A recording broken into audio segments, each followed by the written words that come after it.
This is the Middle-earth philosopher, where I take a look at ideas, people, and relationships in the world of Middle-earth and look at them from a philosophical point of view that would have existed in that world had it been real. I want to start off this video with a disclaimer that the subject I'm discussing is by no means an implication of what Tolkien may have been thinking when he wrote his books or any of his stories. It is just an idea that I've had on my mind for quite some time, and I thought I would like to explore. And that being said, let's begin. One of the most fascinating aspects that I found out Middle-earth, at least that I saw through the movies, was the idea of how prejudice played a part in how Gondor saw itself and how it treated its other people. Gondor saw itself seemingly as perhaps the most civilized kingdom in Middle-earth at that time, the most advanced, the most powerful, and just being better in general. This was largely because, as far as I can tell, that they were descended from Numenor, the island of basically superhumans who were blessed by the Valar with longer life, better education for a better civilization, and that had developed a mercantile empire that eventually was corrupted and turned militant. It led to its destruction, but at this point with the Third Age, thousands of years ago, and that resulted in the survivors forming the two kingdoms of Gondor and Arnor. When I say that Gondor had a prejudice, I don't mean in the sense of that they thought that the other races needed to bow down to them, or that they needed to be annihilated, or something crazy like that. Rather, it was in how they spoke to these other people. And in the movies, I thought it plays out pretty well in terms of how Boromir and his father Denethor later on tend to discuss and open up about how they see other people who are not Gondorians. When Boromir first meets Aragorn, he is at first a gentleman to him and respects him as a fellow companion and potential friend. However, after he embarrasses himself holding up the blade of Narsil, he refers to it as no more than a broken heirloom. And since then, he regards anything about Aragorn and his upbringing as beneath him, as if even though he is a fellow human being, he's not of Gondor, and therefore he is not deserving of any kind of respect or inherent claim of title to the king of Gondor, even though he is the last line of kings from both Arnor and Gondor. He in fact says flat out that Gondor doesn't need a king because they have stewards through his father, and eventually, if everything had worked out, through him. So he had something to prove to Aragorn, that Gondor was still powerful, that they were still the top kid in the block, and that they didn't need anyone's help no matter what their lineage was. Denethor is much more hostile, surprisingly you can call it that, when regards to how he sees other people who are not of Gondor. In Return of the King, when he's arguing with Gandalf, he flat out calls Aragorn basically a savage, that he lives out in the woods, that he is just kind of basically running around playing ranger, and he doesn't deserve to be king, much less be considered a Gondorian and whatnot. So the fact that he is the last heir, or that he has a longer lifespan than most average men, because if you are familiar with the books, you're familiar with that Denethor knew Aragorn long before the events of the Lord of the Rings. Denethor doesn't care. He's basically like, fuck Aragorn, I'm good enough, my son is good enough, we can rule Gondor. The stewards have been ruling Gondor for years now, and we've done a pretty damn good job, so we don't need you guys anymore. And that's that. Now, as I mentioned before, I think a lot of this attitude is inherited from Numenor, because the Numenorians held kind of a similar view of the people of Middle-earth, though in the beginning it wasn't as hostile. In fact, they tried to use that to better humanity in Middle-earth, rather than lord it over them, or just kind of remind people that they were better, that they were superior. it's only after their fall and their corruption by Sauron that they start to mistreat the people of Middle-earth, and that they start to use many of them as human sacrifices for their rituals to try and attain immortality. Gondor tends to operate in much the same way, without the militancy per se. Gondor believed itself that they were preserving a line and a heritage of Numenor, that they were seemingly the last true descendants and remnant of the ancient kingdom of Numenor. By this time, Arnor was either at civil war or was undergoing its own shit with its wars with Angmar, and eventually it fell.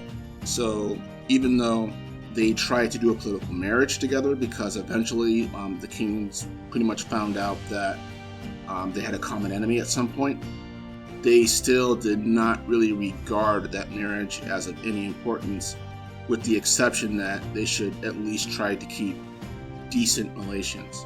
Even though by that marriage, one of the kings of Arnor should have been the king of Gondor as well. But that was basically rejected because the nobles of Gondor were just not going to have it. So there you are. All that being said, it wasn't like this was for nothing, or that their claims were all bullshit. Indeed, Gondor survived much longer than Arnor, and had much longer periods of prosperity than Arnor ever did.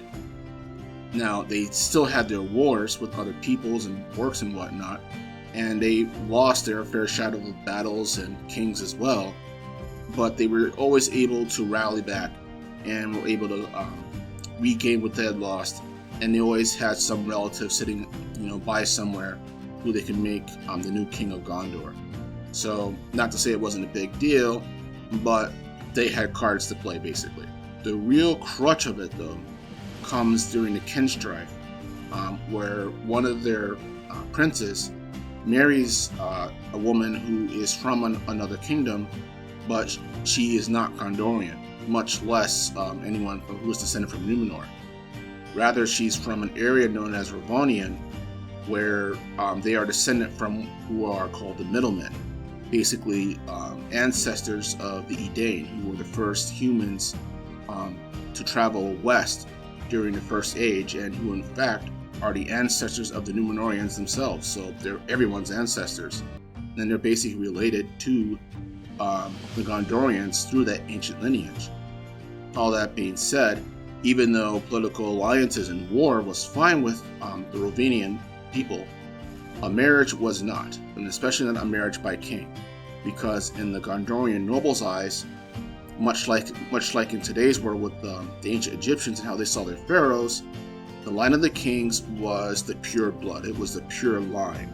It represented everything of what it meant to be not just Gondorian, but Numenorian as well.